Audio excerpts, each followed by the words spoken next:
It's time for Recipe of the Day. Happy Monday. Today, I am telling you about one of my favorite vegetable pasta dishes. This is a really easy, quick side dish, but you can also turn it into an entree by adding some chicken or some shrimp.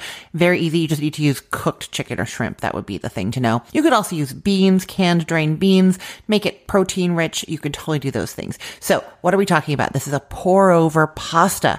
And basically what we're going to be doing is using the heat from the pasta water and the pasta to quickly cook some vegetables. Really, really simple. Okay. You're cooking your pasta according to the package instructions. I like to use strand pasta here, spaghetti, fettuccine, linguine. Those are going to work great. You could do other pasta shapes. I just find we're going to be doing like olive oil and garlic, and I just like that like linguine with garlic olive oil kind of thing. But yeah, penne, rigatoni, whatever you've got. While the water is coming up to a boil and then while the pasta is cooking, you're going to get everything else ready. The first thing you're going to do is make sure that your sink is clean. You need a clean sink for this one, and then you put a colander into your clean sink. Then you're getting your veggies chopped up. Now, there are a whole bunch of different veggies and veggie combinations that you can use, and they're listed at the link that I'm going to be giving you. You get the link in the show notes or head to cookthestory.com/ROTD and get it there. The actual recipe uses zucchini and cherry tomatoes, both finely diced, but you can do all kinds of other things. Really, any vegetable that you like tender crisp or that is already soft is going to work.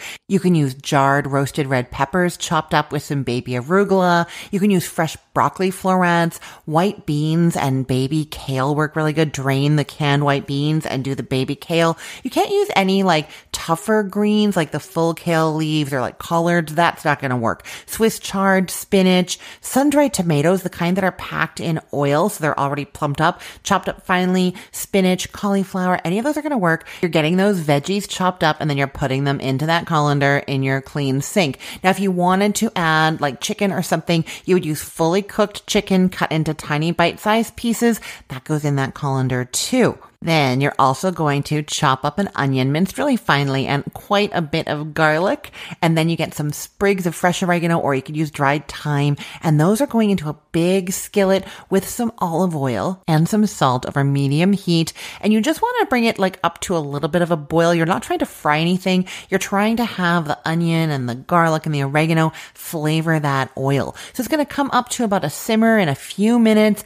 Then you can turn it off and just let it keep steeping and flavoring the oil while you cook the pasta. So you have pasta cooking on the stove. You have your big skillet with the olive oil, onions, garlic, oregano, and salt. And then you have your veggies or possibly some protein in there too, already chopped up. Those were raw veggies, but fully cooked chicken if you're using chicken, canned beans, drained, anything like that's going to work. That's sitting in the colander in your clean sink. Okay. So then when your pasta is finished cooking, this is where the magic happens. You're going to pour that pasta and all that pasta water over the ingredients in the colander. What's going to happen is the hot water is going to drain right down through the colander, but it's passing by all those veggies on its way down.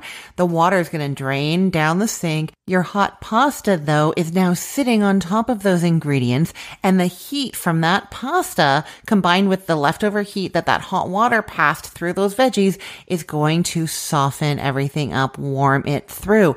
Let it stand for about a minute or two. Then you're either transferring it to a serving platter, or you can go back into the pot that you cooked the pasta in, transfer the veggies and the hot pasta into there, use tongs, do a really good toss, moving it all around. Then you get that skillet with the olive oil, onion, garlic, oregano, salt, and you pour that over top of the veggies and pasta, give it another toss around with those tongs, and serve. Isn't that amazing? It's really just your normal step of cook pasta and drain, but the draining process is heating everything up and cooking it. Then you just also have this wonderful flavored olive oil to go over it all, little bits of onion and garlic in there too. Like I said at the beginning, this makes an amazing side dish that's super easy, but also if you do the chicken or if you use some of those drained canned beans, it can become the whole meal. Okay, I will put the link to this recipe in the show notes for this podcast episode, or you can head to cookthestory.com/ROTD and get it there. Everything there is arranged by date, so it is helpful to know that it is June 3rd, 2024. If you like this recipe and the tips and recipes that I talk about all the time,